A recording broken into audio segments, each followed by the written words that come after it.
How many companies has Sweet Baby Inc. killed at this point? The number is actually amazing, and people are still being like, should I hire Sweet Baby Inc. for my game that I hope that needs to do good, or my company is ruined?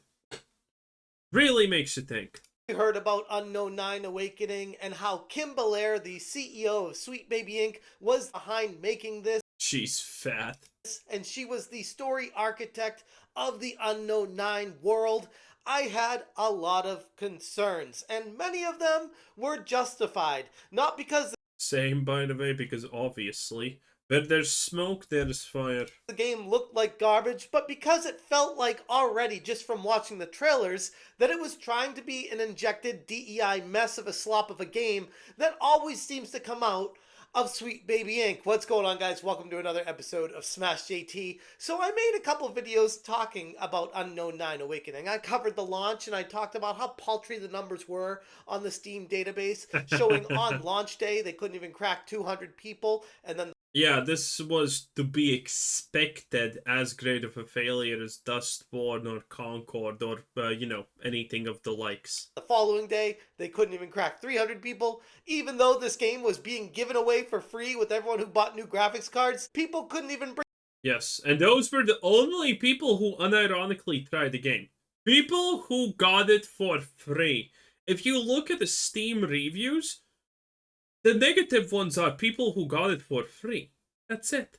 themselves to playing the game, and it was free. Like, it was so embarrassingly bad that it has to make you wonder, how did this even come to be in the first place? And so after I made those videos, someone reached out to me at my website and they asked me if they could share some private information with me. And I was like, yeah, sure. They go, okay, you can share this with your audience, but I would like to be kept. He got a dick pic.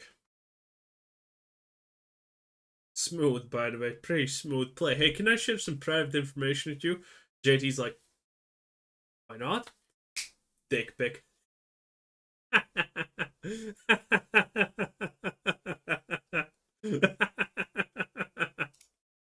Anonymous. I work at GameStop, But it's fine. Because he is everyone's favorite gay YouTuber.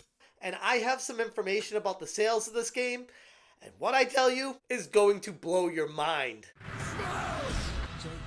Hit that subscribe, give me a like, and check out smashjt.com for the full article breaking down this anonymous email that I received from someone who is supposedly a corporate level executive at GameStop. And before I even dive too far into the email, I want to be absolutely clear. This is going to be treated as a rumor because I have not been able to personally verify this person's information, nor have I found out any information about them, but I felt compelled to share.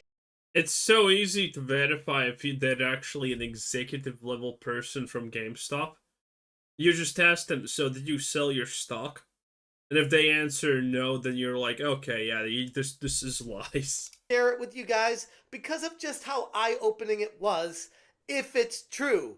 Because at this point, if it is true, it's nothing short of catastrophic. So the email went off like this from Anonymous.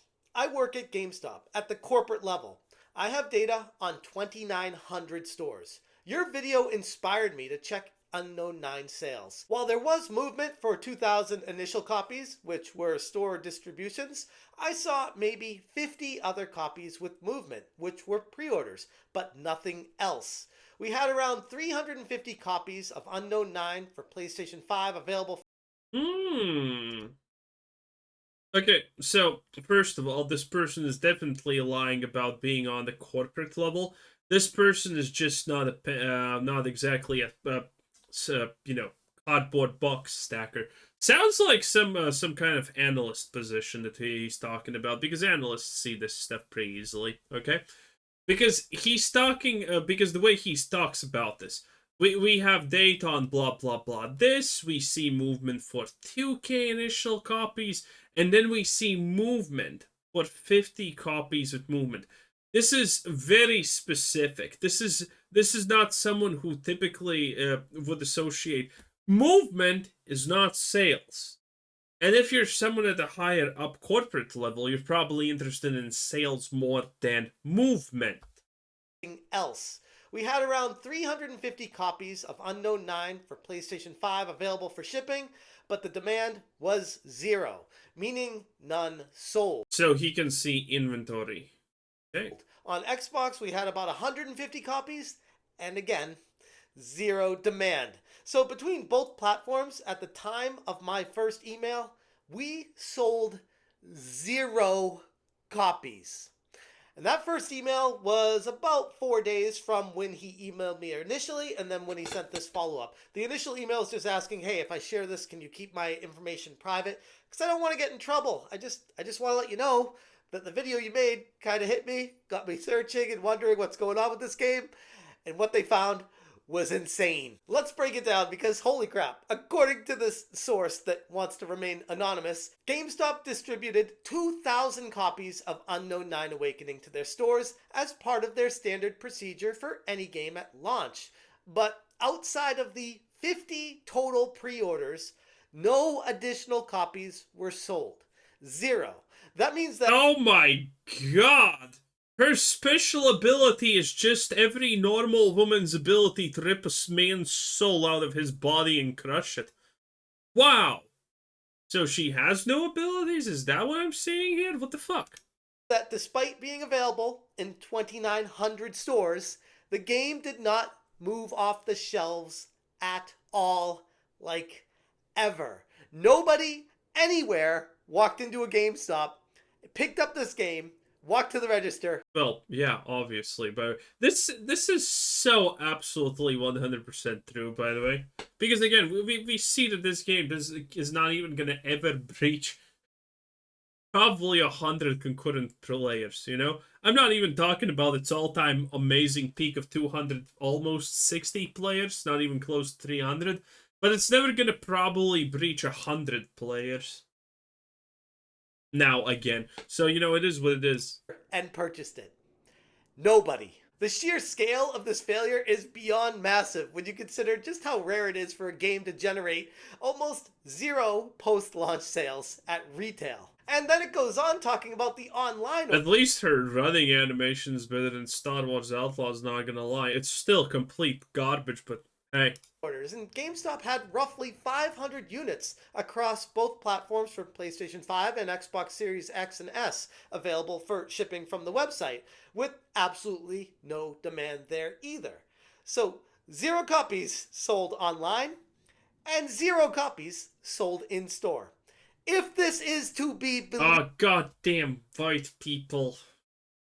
Again, I'm stressing it's just a rumor because I have not verified it. But holy crap, it passes the smell test for how it came across to me. And I was like, okay, I'll give this at least the time of day. It'll be a fun video to talk about it.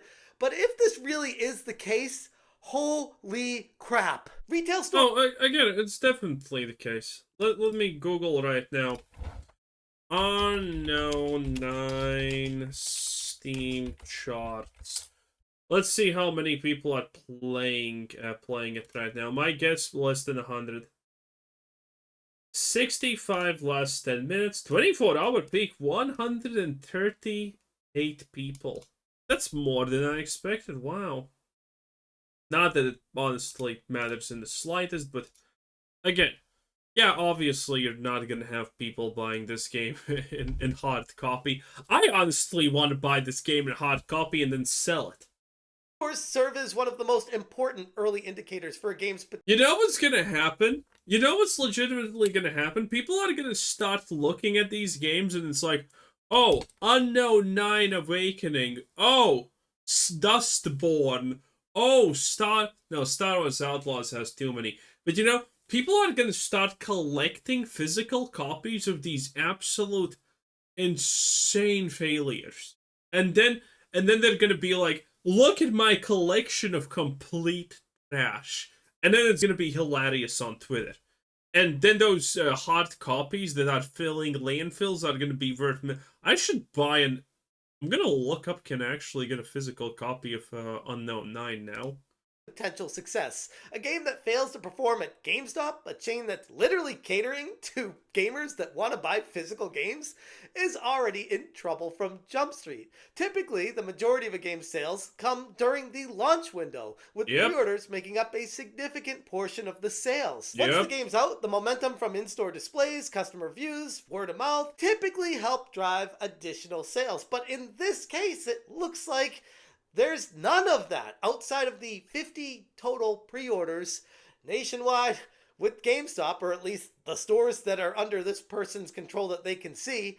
0 people purchased the game. The Steam numbers tell a very similar story. Looking at them right now as of recording this video, there are 121 people in the game playing it. And there was a total of 147 in the 24-hour peak, and an all-time peak of just 285 Yeah. people total Beautiful. playing this game at once on Steam since launch 4 days ago. This is where I typically say this is one of the biggest flops in gaming history, but it doesn't even hold a candle to a game like Concord. The reviews on Steam aren't any kinder. Square Q wrote, "An outdated game, extremely boring, weak combat, cutscenes not adjusted for 3440 by 1440 resolution. I could have gotten a solid game from AMD instead of this dud." Ray Link said, "Got this game for free, and I still feel I got scammed." Trace Double said, "I got this game for free, and I want a refund of the time I wasted on it.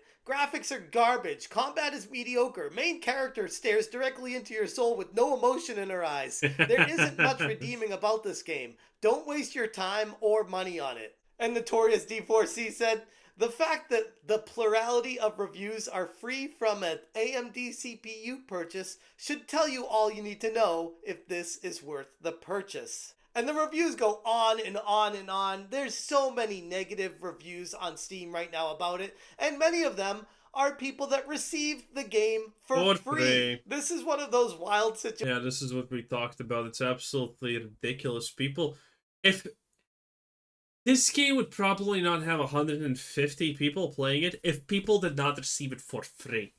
This is crazy. Situations that literally giving the game away still couldn't save it. And if anything, it actually could have hurt it because there's more people online. Evil white man. By the way, yes. You're a brave, independent, strong, need no man Indian woman. By the way, Indian women are currently fighting with black women for who is going to be at the bottom of the totem pole of the world's hierarchy. Hey, blame Nicki Minaj and people like Megan Thee Stallion or Thee Stallion. I don't even know what's her name supposed to be. But listen, okay? It's not gonna be easy when all the most powerful women in the world, all they do is talk about how much women are nothing but holes and tricks, okay? I'm not saying it's gonna be... I'm just saying it's your own damn fault, okay? Listen, okay? I didn't do that. That guy over there didn't do that. The homeless person who's oppressing you down the street also didn't do it. You yourself did it. Just saying. And we have the typical white man bad antagonist, which makes sense because, I mean, what else are you honestly gonna do? In reality, the evil white antagonists are the good guys. I'm giving negative reviews. I mean, are they trying to steal souls away from people and crush them into powder and snort them? Probably not.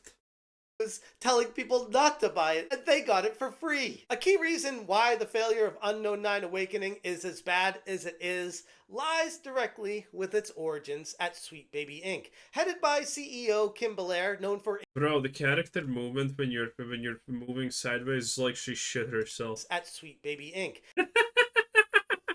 Headed by CEO Kim Belair, known for injecting DEI... My favorite fat trans woman, by the way.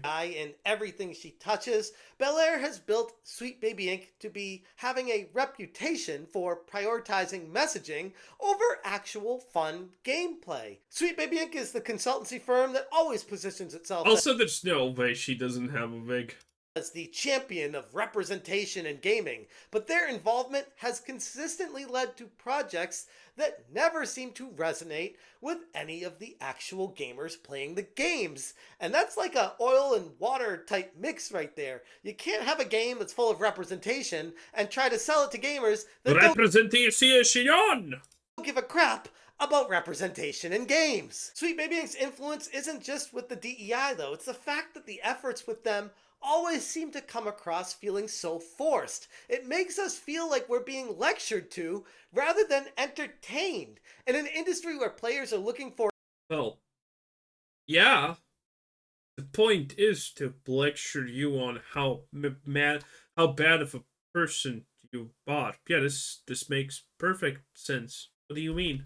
immense worlds and engaging stories, overt political messaging alienates the very audience they are trying to garner. And it's gonna make They don't care. Again, I mean, listen, imagine, you're Sweet Baby Inc., right? And now, you can ruin a company, and still 3 more companies are gonna hire you to, try and ruin them. Then you can ruin those companies, and now AAA companies are gonna hire you to ruin their games. It's like, if you're Sweet Baby Inc., what do you even learn there? The fact that you can just make money by destroying things? Shit, I can't even honestly blame her for doing what she does. I mean, if those people are stupid enough to give her money, what am I supposed to say? What am I supposed to say? Someone was gonna steal that money from them at some point anyway. It's the same concept behind, Logan Paul and his NFT crypto zoo or whatever it's called scam. Okay, listen, the people who trusted him were gonna get scammed anyway. He just did you the courtesy of scamming you faster so you lose less money and grow a brain faster, okay? It was actually a good thing. Anyway, that was Smash JT 10 out of 10. Have a nice day. Bye bye.